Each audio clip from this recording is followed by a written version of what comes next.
জয় হিন্দ দোস্ত, নমস্কার। আমি উত্তম, আপনারা দেখছেন উত্তম রিয়াকশন।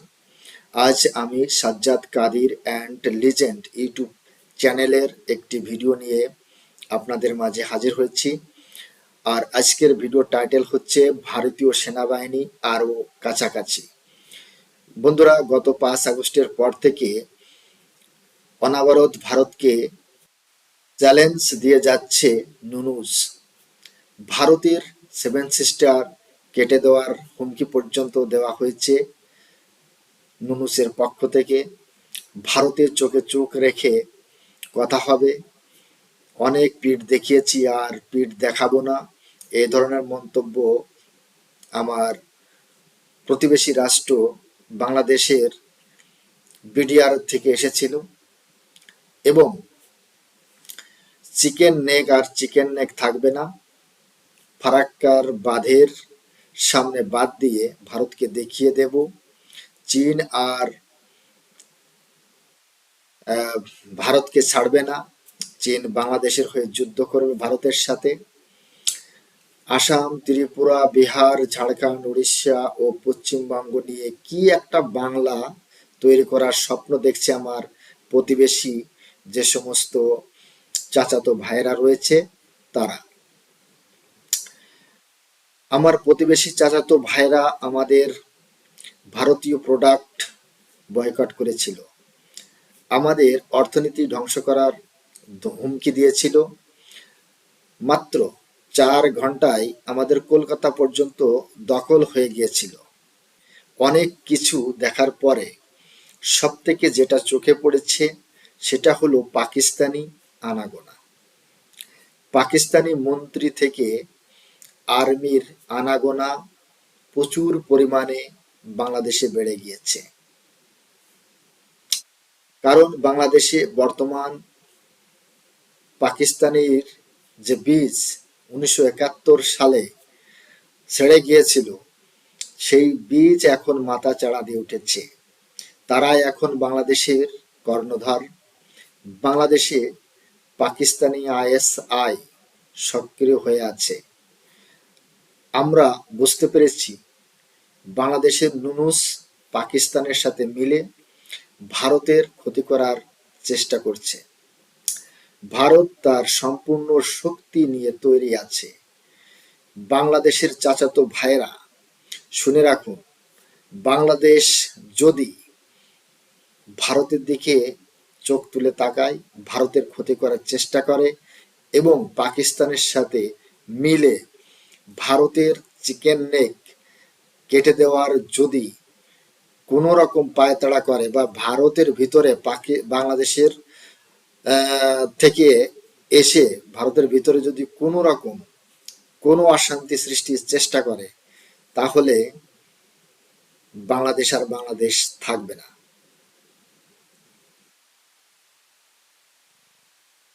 বাংলাদেশের চাচাতো ভাইয়েরা জানে না চিকেন নেক কতটা মজবুত, কতটা কঠিন সিকিউরিটির ভিতর থাকে।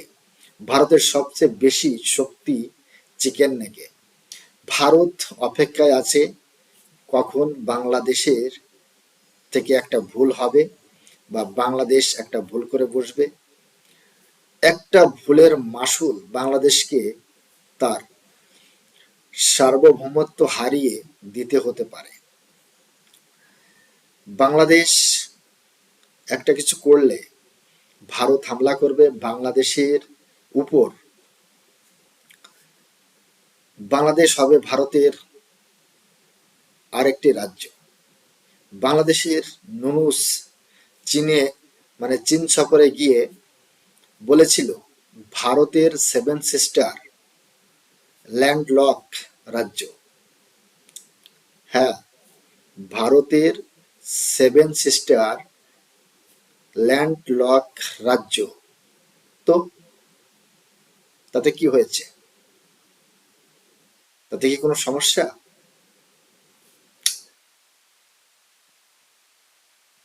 ভারতের সমুদ্র সীমা কতটা বোধহয় নুনুস জানেই না। তার কারণ বঙ্গোপসাগরের একমাত্র মালিক নাকি বাংলাদেশ, কিন্তু ভারতের যে কতটা জল সীমানা রয়েছে সেটা এই নুরুস জানে না। বঙ্গোপসাগর থেকে শুরু করে আরব সাগর পর্যন্ত ভারত যদি চায় তাহলে বাংলাদেশকে ব্লক করে দিতে পারে। বাংলাদেশের চারিপাশেই ভারত। বাংলাদেশ ভুলে গেছে বঙ্গোপসাগরের সামনেই রয়েছে ভারতের আরেকটি রাজ্য, আন্দামান নিকোবর। এই আন্দামান নিকোবরের ওখান থেকে শুরু করে বাংলাদেশের কতটাই বা সমুদ্র সীমানা রয়েছে। ভারত যদি নেভি লাগিয়ে দেয় তাহলে বাংলাদেশ টয়লেট করার জন্য বেরোতে পারবে না। এয়ার মানে আকাশ সীমানাও যদি ব্লক করে দেয়, বাংলাদেশের বেরোনোর জায়গা নেই। বাংলাদেশ, আমার এই বাংলাদেশের চাচাতো ভাইরা কি করে ভারতের সাথে লাগতে আসে সেটা আমরা বুঝতেই পারি না। বন্ধুরা, আরো অনেক কথাবার্তা আমরা শুনতে পাই। বাংলাদেশের ম্যাক্সিমাম 90% মুসলিম ভারতের বিরোধিতা করে, ভারতকে সহ্য করতে পারে না।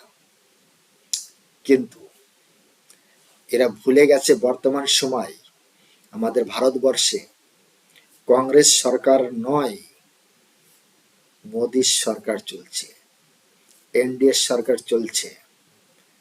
এখানে যদি কিছু করতে হয় বা কিছু করে বসে থাকে বাংলাদেশ, তার মাসুল দিতে হবে অনেক কিছু দিয়ে।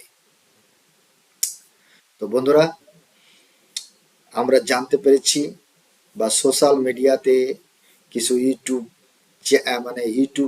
ইউটিউবে আমরা দেখতে পেয়েছি যে ভারতের সৈন্য নাকি বাংলাদেশের 60 কিলোমিটার 62 কিলোমিটার জমি দখল করে নিয়েছে এবং আমাদের যে সৈন্য গতিবিধি বাংলাদেশ সীমানায় বেড়ে গিয়েছে। সেটা সেই সম্পর্কে সাজ্জাদ কাদির সাহেব তার ভিডিওতে কি বলেছেন সেটা জানতে পারবো আজকের এই ভিডিওটি দেখার পরে। এই ভিডিওটি শুরু হওয়ার আগে আপনারা যদি চ্যানেলে নতুন হয়ে থাকেন তাহলে চ্যানেলটি সাবস্ক্রাইব করে বেল আইকন অন করে অল করে রাখবেন পরবর্তী ভিডিওর নোটিফিকেশন পাওয়ার জন্য। অলরেডি যেসব বন্ধুরা চ্যানেলটি সাবস্ক্রাইব করে আমার ইউটিউব পরিবারের সদস্য হয়েছেন তাদের প্রতি রইল অসংখ্য ধন্যবাদ। ভিডিওটি ভালো লাগলে একটা লাইক করবেন, শেয়ার করে আপনার বন্ধুদের দেখার সুযোগ করে দিতে পারেন, আর কমেন্ট সেকশনে অবশ্যই আপনার মতামত জানাবেন। তাহলে আসুন বন্ধুরা ভিডিওটা দেখি।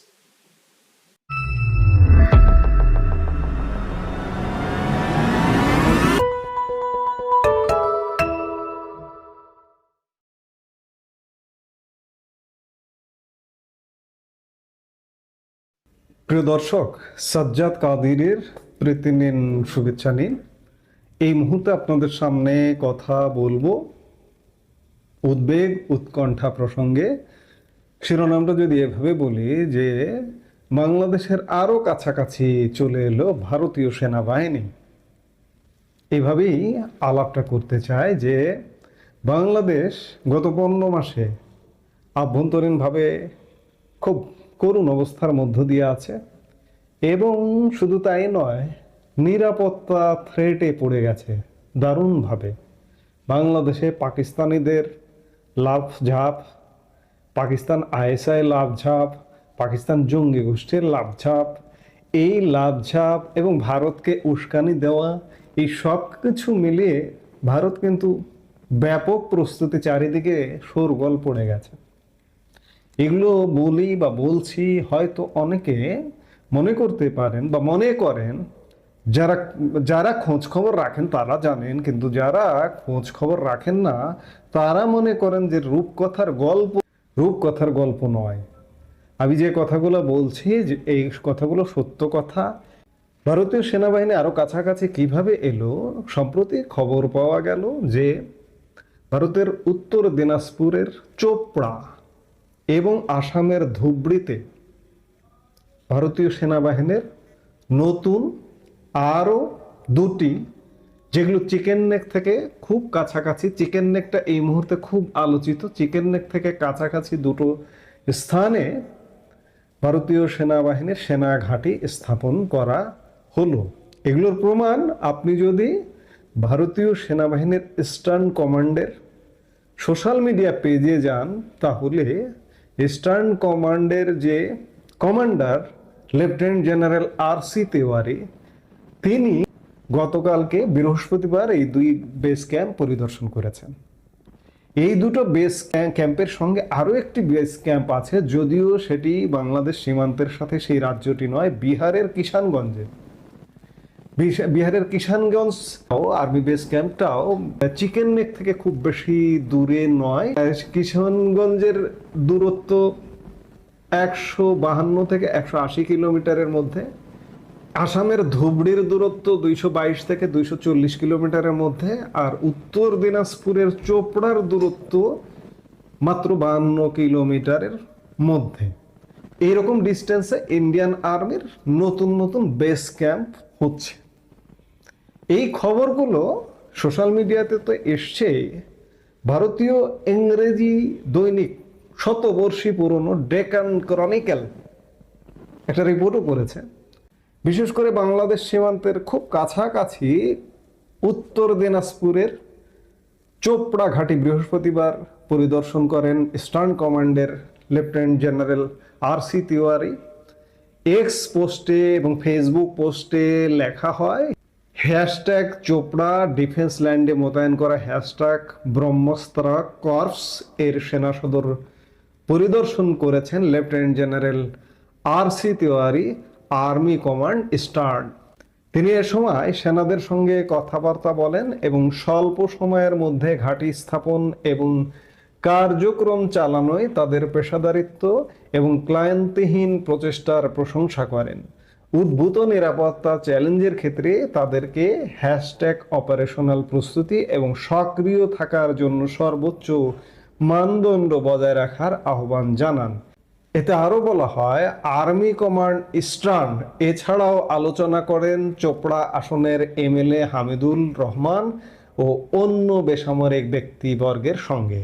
এ সময় এই অঞ্চলের নিরাপত্তা ও উদ্ভূত পরিস্থিতিতে সামরিক বেসামরিক সহযোগিতার উপর গুরুত্ব পুনর্ব্যক্ত করেন। আসামের সীমান্ত এলাকায় কর্পসও পরিদর্শন করেন জেনারেল তিওয়ারি।